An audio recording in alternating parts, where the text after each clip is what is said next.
Good morning students.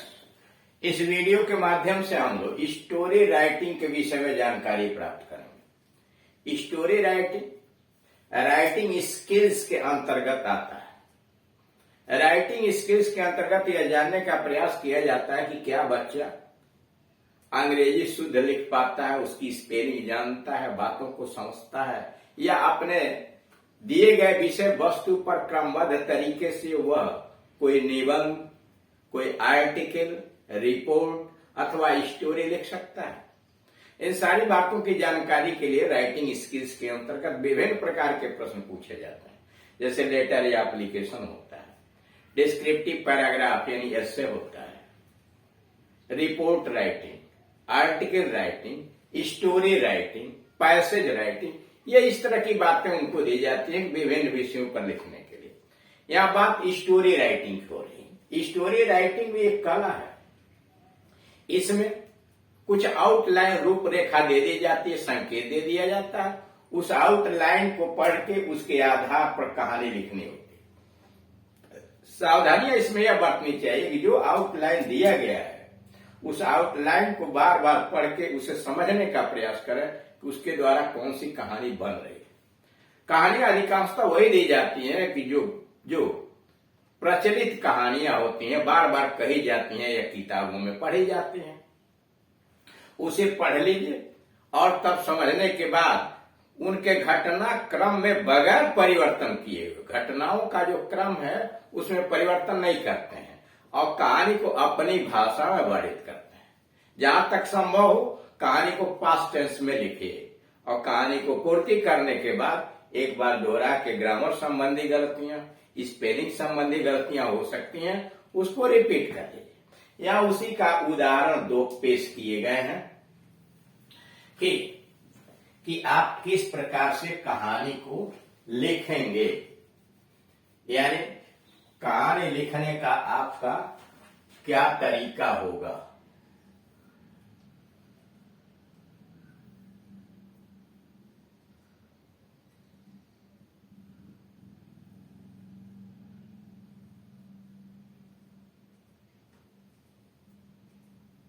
इसमें चूंकि दो कहानियां दी गई हैं तो नंबरिंग थोड़ा इसमें छूट गया था, इसलिए दूसरी और तीसरे नंबर की कहानी यहाँ दूसरी है या तीसरी हो गया। Outline, A Stag and his horse. अपनी तरफ से आप यहाँ एक हेडिंग डाल दिए, बारहसिंघा हिरन की एक वैरायटी है, एंड हिज हॉर्स और उसकी सींग। संकेत दिया ए स्टैग एडमायर्स हिज हॉर्स। एक हिरन यानी बारहसिंघा, सींग वाला हिरन अपने सींगों की प्रशंसा करता है। डिस्पाइजेज हिज अगली लॉन्ग लेग्स, और अपनी भद्दी लंबे लंबे टांगों की से घृणा करता है। करा ए स्टैग एडमायर्स, प्रशंसा करता है, यहाँ अपने सींगों की प्रशंसा करता है, सींग उसके बहुत सुंदर होते हैं। Despises his ugly long legs, और लंबे लंबे टांगों से घृणा करता है। Once change by hunters and dogs, एक बार शिकारी और कुत्ते उसका पीछा करते हैं। Once changed by hunters and dogs, एक बार वह शिकारी और कुत्तों द्वारा पीछा किया जाता है। His legs helped him flee, उसकी टांगे भागने में तो उसकी सहायता करते हैं। His legs helped him flee, उसकी टांग भागने में सहायता करते हैं। His hands get entangled in thicket, लेकिन उसकी सींग है झाड़ी में उलझ कर रह जाती है। Entangled in thicket, झाड़ी में उलझ कर रह जाती है। सेज पकड़ लिया जाता है, किल्ड मार दिया जाता है। अब इस आउटलाइन के आधार पर कहानी आपको पूरा करना है। कहानी की पूर्ति ऐसे हो गई।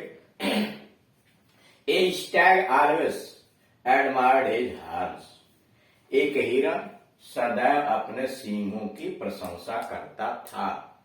A stag always admired his horse, एक हिरन बारहसिंघा सदैव अपने सींगों की प्रशंसा करता था।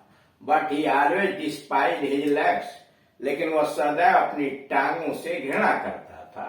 But he always despised his legs, लेकिन वह सदैव अपनी टांगों से घृणा करता था। एज दे वर अगली, इसलिए कि उसकी टांगे अगली कुरूप थी और लंबे थी, इसलिए कि उसकी टांगे लंबे लंबे और भद्दी थी। वंस इट सो हैपेंड, एक बार ऐसा हुआ कि, वंस इट सो हैपेंड, एक बार ऐसा हुआ, that some hunters and dogs, कुछ शिकारी और शिकारी कुत्ते, चेज्ड हिम, एक बार ऐसा हुआ कि कुछ शिकारी और शिकारी कुत्तों ने उसका पीछा किया। He flew away with the help of his long legs, वो अपनी लंबी टांगों की सहायता से भाग गया।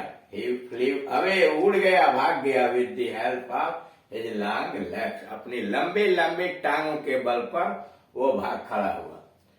He was out of the reach of the hunters and dogs, वो शिकारी और कुत्तों की पहुंच से बाहर चला गया।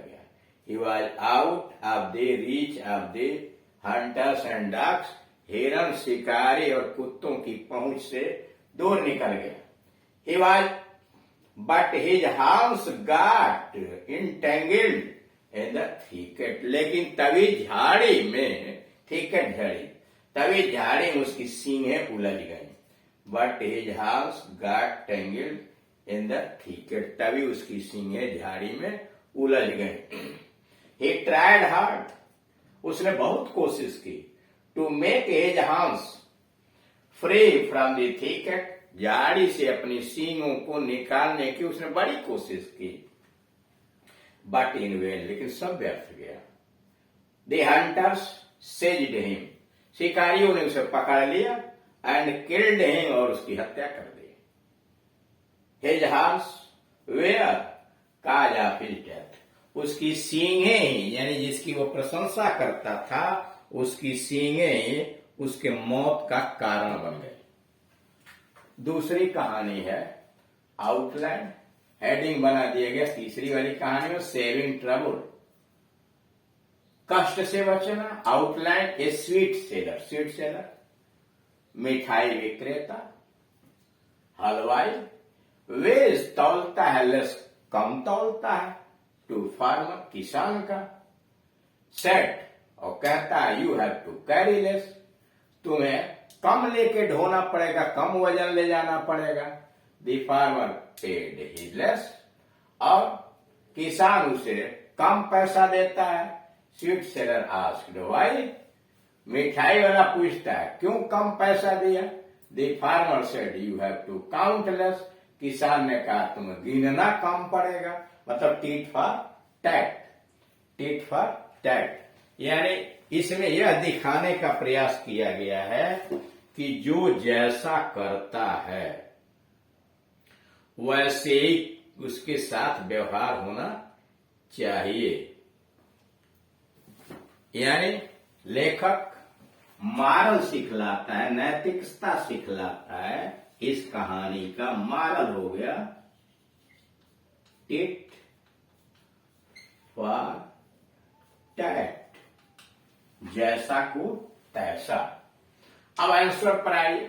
ए स्वीट सेलर, कहानी का निर्माण करते कैसे? ए स्वीट सेलर वॉज चीट, एक मिठाई विक्रेता धोखेबाज था। ए स्वीट सेलर वॉज चीट, एक मिठाई विक्रेता धोखेबाज था। He used to wait,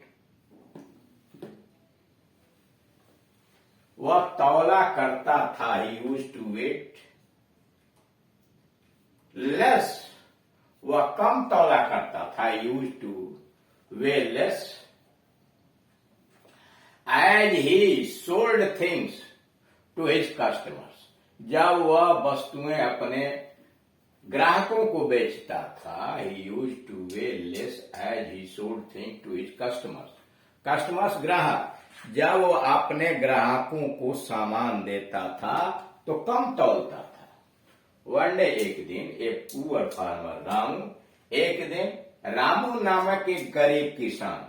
one day a poor farmer Ramu, एक दिन रामू नामक गरीब किसान बाट 4 रुपीज वर्थ ऑफ स्वीट्स, एक दिन रामू नामक गरीब किसान ने बाट 4 रुपीज वर्थ ऑफ स्वीट, 4 रुपए की मिठाई खरीदा। He tried to cheat him by using false weights. दुकानदार ने उसे गलत वजन से धोखा देने का प्रयास किया। He tried to cheat him. दुकानदार ने उसे धोखा देने का प्रयास किया by using false weight. गलत पलड़ा लगा के गलत वजन करके उसे धोखा देने का प्रयास किया। At this, राम said, इस पर राम ने कहा, Why do you give me less sweets? तुम मुझे कम मिठाई क्यों दे रहे हो? Why do you give me less sweets? तुम मुझे कम मिठाई क्यों दे रहे हो? पैराग्राफ बदल दिया। दी स्वीट कीपर सेड, मिठाई शॉपकीपर दुकानदार ने उत्तर दिया। दी शॉपकीपर रिप्लाइड, दुकानदार ने उत्तर दिया। नो मैटर, कोई बात नहीं है। You shall have less weight to carry, का कोई बात नहीं है, तुम्हें कम वजन ढोना पड़ेगा। You shall have less weight to carry, तुम्हें कम वजन ले जाना पड़ेगा, कम वजन ढोना पड़ेगा। Now the farmer paid him 10 पैसे शॉर्ट। नाउ अब द फार्मर पेड हिम, किसान ने उसे चुकता कर दिया। Now the farmer paid him 10 पैसे शॉर्ट, अब किसान ने उसे 10 पैसे कम दिए। द चीट सेड, धोखेबाज ने कहा, एंग्रीली, गुस्से में कहा। धोखेबाज ने गुस्से में कहा, हाउ डू यू पे मी लेस मनी, आप मुझे कम रुपया क्यों दे रहे हो? वाई डू यू पे मी लेस मनी, तुम मुझे कम रुपया क्यों दे रहे हो? रामू रिप्लाइड, रामू ने उत्तर दिया, नो मैटर, कोई बात नहीं है। You will have less to count, आपको कम गिनना भी पड़ेगा। No matter, you will have less to count, कोई बात नहीं है, आपको कम गिनना पड़ेगा। तो दुकानदार ने कहा कि आपको कम ढोना पड़ेगा। इसी ने उसी के लहजे में जवाब दिया कि आपको पैसा कम गिनना पड़ेगा। मॉरल हो गया टिट फॉर टैट, यानी जैसे को तैसा। तो इस तरह से दी गई आउटलाइन के आधार पर कहानियों को डेवलप करते हैं, विकसित करते हैं और अपनी सरल भाषा में उसे लिखने का प्रयास करते हैं। Thank you.